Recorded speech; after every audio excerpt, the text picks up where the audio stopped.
ചില പ്രൊപ്പഗണ്ട സിനിമകൾ ഉപയോഗിച്ച് കേരളത്തിനെ കുറ്റപ്പെടുത്തി കയറുന്ന അതേസമയം കേരളത്തിൽ നടന്ന ഒരു കൊച്ചു കഥ, ഒരു പൂച്ചയുടെ കഥ.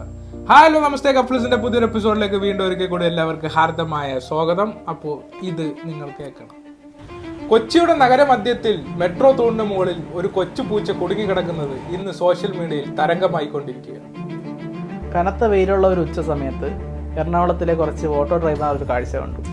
കൊച്ചി മെട്രോയുടെ പില്ലറിന്റെ മുകളിൽ ഒരു കൊച്ചു പൂച്ച കുഞ്ഞ് പെട്ടിരിക്കുന്നു. ആദ്യ ദിവസങ്ങളിൽ പില്ലർ നമ്പർ 586 കുടുങ്ങിയ പൂച്ചയെ രക്ഷിക്കാൻ ഓട്ടോ ചേട്ടന്മാർ വല വിരിക്കുന്നു.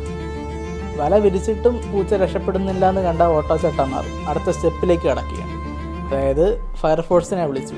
ഇനിയാണ് സിനിമാറ്റിക്. സംഭവം അറിഞ്ഞ ആ നിമിഷം തന്നെ 586 പില്ലറിന് അടിയിൽ മുഴുവൻ ജനങ്ങൾ തടിച്ചു കൂടുന്നു. ജനക്കൂട്ടത്തിനിടയിൽ നിന്നും ആ പൂച്ചയ്ക്കൊരു പേര് വീണു, സുഭാഷ്. സുഭാഷിനെ രക്ഷിക്കാനായി ഡ്രോണുകൾ പറന്നു, ക്രെയിനുകൾ ഉയർന്നു.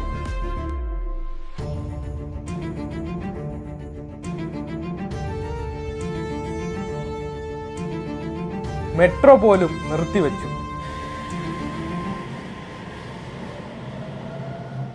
പക്ഷേ സുഭാഷിനെ രക്ഷിക്കാൻ കഴിഞ്ഞില്ല.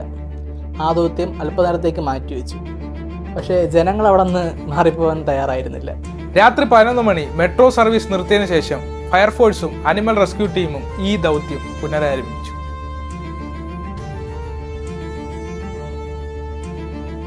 രാത്രി 1 മണിക്ക് ജനസാഗരത്തിൻ്റെ അകമ്പടിയോടെ കേരളം കാത്തിരുന്ന ആ വാർത്ത പുറത്തു വന്നു. സുഭാഷ് രക്ഷപ്പെട്ടിരിക്കുന്നു.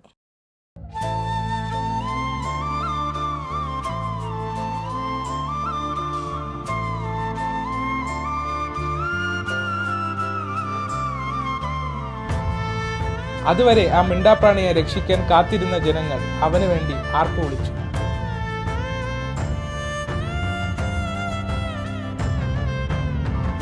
നേരിട്ടും സോഷ്യൽ മീഡിയയിൽ കൂടെയും ടെലിവിഷനിൽ കൂടെയും സുഭാഷിനെ രക്ഷിക്കാൻ കാത്തിരുന്ന ജനങ്ങൾ ഒരുമിച്ച് പറഞ്ഞു, ഇതാണ് കേരളം.